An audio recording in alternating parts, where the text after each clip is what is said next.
आपल्या महाराष्ट्रामधील सगळ्यात हुशार अंतरवालीचे ज्ञानबा ज्यांना म्हणलं जातं त्या मनोज जरांगेंनी मराठवाड्यामध्ये स्थानिक स्वराज्य संस्थांमधील फक्त 4 जे उमेदवार निवडून आले होते, मग 2 जिल्हा परिषदेचे सदस्य, 2 नगरपालिकेचे सदस्य, त्यांची पडताळणी फेटाळली म्हणून जो काय काल त्रागा केला, जी काही गरळ ओकली ती अख्ख्या महाराष्ट्राने बघितली।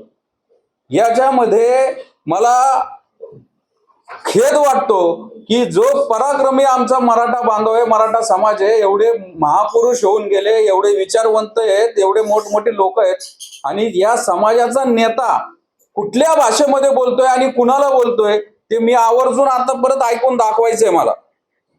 तुमचा नवरा जिवंत नव्हता तेव्हापासून ते पुरावे तुमचा नवरा जिवंत नव्हता तेव्हापासून ते पुरावे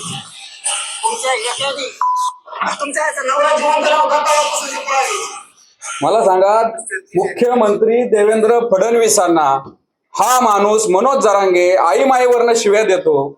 या मनोज जरांगेचं 13 तासाचं उपोषण झालं। उपोषण चालू करताना विखे पाटील तिथे होते। एक मांडीवर विखे पाटील, एका मांडीवर ते प्रसाद लाड। आता मला विचारायचे, आता तुम्हाला कसं वाटतं? चांगलं वाटतं ना? आम्ही ओबीसी गेल्या अनेक वर्षापासून म्हणतोय की या कुणबी दाखल्यांद्वारे घुसखोरी होतीये।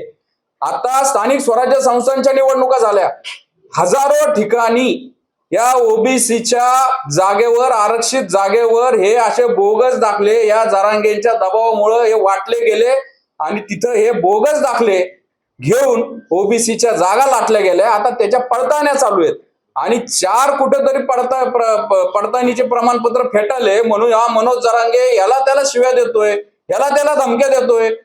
त्या बावनकुळेच्या मुळे मी तुमच्या 25 आमदार पाडील। माझं या मनोज जरांगेला ना आव्हान आहे, तुझ्या दम आहे ना तर तू आहे ना ते 25 आमदार सोड, तू एका फक्त कुठल्या तरी ग्रामपंचायतीचा सरपंच होऊन दाखव, अंतरवालीचाच होऊन दाखव। दुसरं म्हणजे आणखीन काय बोलतोय, माझ्या नादी लागाल तर मी लय खराब, आणि काय तर 250 जाती बाहेर काढल। मनोज जरांगे, तू खरं एका बापाची अवलाद आहे ना? माझं तुला इथनं आव्हान आहे, तू 250 जाऊन दे, 25 पण जाऊन दे, तू फक्त ना एकच जात बाहेर काढ, एकच जात, 1 वर्षाचा वेळ आहे। आणि जर बाहेर काढली तर तुझा मी शागिर्द होईल, आणि जर नाही काढली तर ते अंतरवाली सराटीमध्ये येऊन आहे ना तुझ्या तू मिशा काढून फिरायचं। ऐका कबूल, काहीतरी करायचं, धमक्या द्यायच्या। ह्या जात पडताळणी समिती जे आपल्याला दाखले दिले जातात त्याच्यासाठी हा कायदा आहे। हा 2000 सालचा SC ST OBC VJNT SBC जवळजवळ 500-550च्या वरती ज्या जाती आहेत त्या जात समूहातील प्रत्येक व्यक्तीला जातीचं प्रमाणपत्र देण्यासाठी 2000 सालचा हा ऍक्ट आहे। त्याच्यानंतर 2000 सालचे रूल्स आहेत, आणि त्याच्यानुसार ती कॉम्पिटंट अथॉरिटी म्हणजे त्या तालुक्यातले प्रांतांना अधिकार आहे की त्या अर्जदाराचा आजोबा पंजोबा डीम्ड डेट म्हणजे 13 ऑक्टोबर 1967 पूर्वी ज्या प्राधिकाऱ्याच्या, म्हणजे आपण त्याला तो मानवी दिनांक म्हणतो, तिथे वास्तव्यास होते, ते पण त्याचे कोण तर रक्त नाते संबंधातील पॅटर्नल साईडचे नातेवाईक, वडील, आजोबा पंजोबा, खापर पंजोबा, त्यांना ते देण्याचा अधिकार आहे। आणि या सर्व जात प्रमाणपत्र सिद्ध करण्यासाठी, जात प्रमाणपत्र मिळवण्यासाठी तुम्हाला जुने 1967 पूर्वीचे महसुली पुरावे लागतात। आता शिंदे समिती आली, त्या शिंदे समितीने जवळजवळ 15 ते 20 प्रकारचे वेगवेगळे डॉक्युमेंट त्यांनी आता आणलेले आहेत। मग त्याच्यामध्ये खसारा पत्रक असेल, ताडी नोंद वही आहे, भूमी अभिलेखच्या नोंदी आहेत।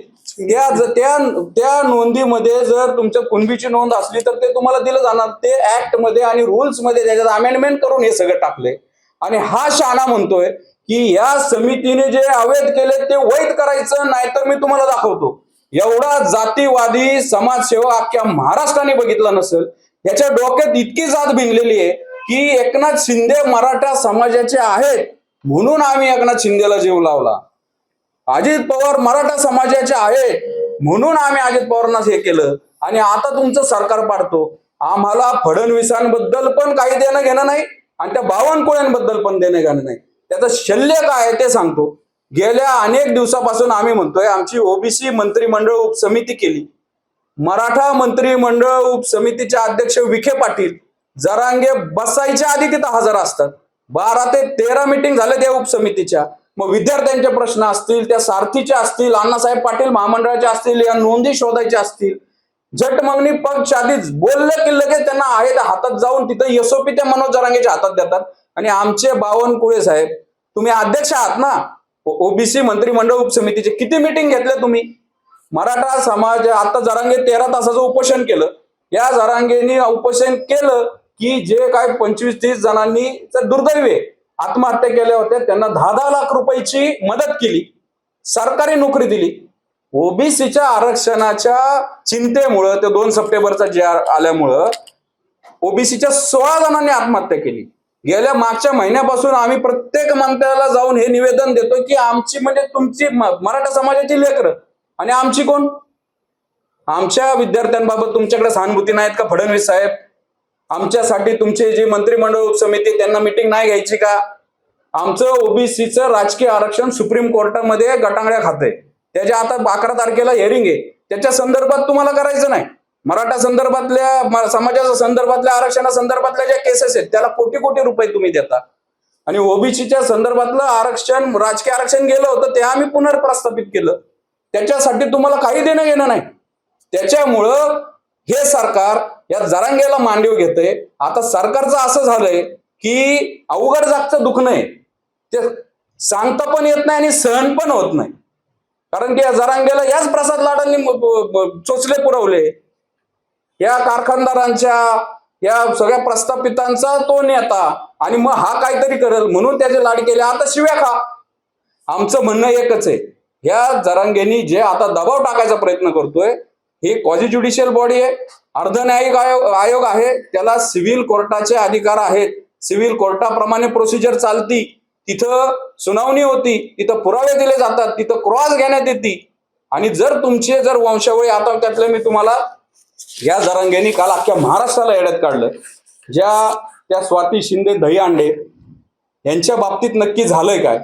तर यांनी त्यांचे खापर पंजोबा यशवंत असं दाखवलं. एक खापर पंजोबा आमचे यशवंत आहे आणि एक उर्दू